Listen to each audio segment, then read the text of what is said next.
Salut la Airsoft TV Channel! Vorbeam data trecută că bila doare. Și vă spuneam asta nu ca să vă descurajez, ci ca să vă fac conștienți de asta. Să înțelegeți necesitatea respectării distanțelor de tragere înainte de a greși și a trage în cineva prea de aproape. Atunci când se respectă distanța de tragere, se diminuează riscul producerii unor evenimente neplăcute, ca cele pe care vi le-am povestit, iar majoritatea bilelor nu vor dura decât foarte puțin.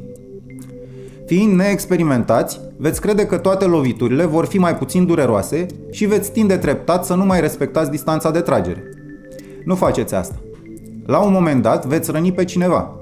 Și mai mult decât atât, lumea se supără nu de o mică bubiță pe care o va avea de la voi, ci de faptul că nu respectați un regulament pe care ei îl respectă.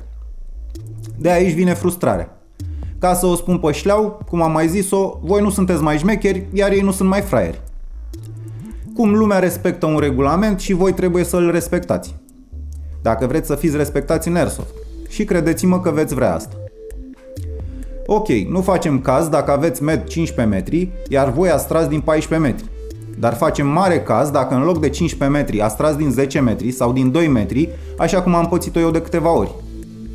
Și mai facem caz și atunci când nu respectați modul de tragere, foc cu foc sau full auto, stabilit prin regulament în funcție de viteza voastră de tragere sau de tipul de încărcător pe care îl folosiți. Bun.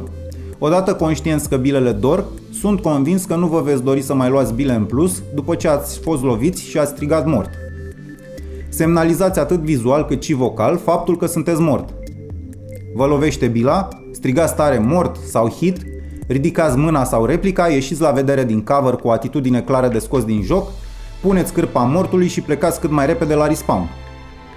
Pe drumul spre respawn repetați trece mort, mai ales dacă treceți prin zone în care ar putea să stea ascunși alți participanți la joc, chiar și coechipieri, pentru că dacă îi surprindeți și ei vor trage în voi și ca să vezi și bilele lor dor. Ca exemplu, când intrați sau ieșiți dintr-o clădire, strigați după caz intră mort sau iese mort, când treceți prin dreptul unei ferestre sau uși, strigați trece mort pentru a evita bile inutile. Chiar și așa, când sunteți morți, este posibil să vă mai lovească bile accidental. Nu vă supărați și asta face parte din joc. Asumați-vă faptul că la Airsoft nu aveți cum să nu fiți loviți de bile și mergeți mai departe. Minutul de sfaturi de azi s-a încheiat. Dacă vreți să aflați mai multe despre Airsoft, vă aștept să ne urmăriți în continuare la Airsoft TV Channel. O zi bună, prieteni!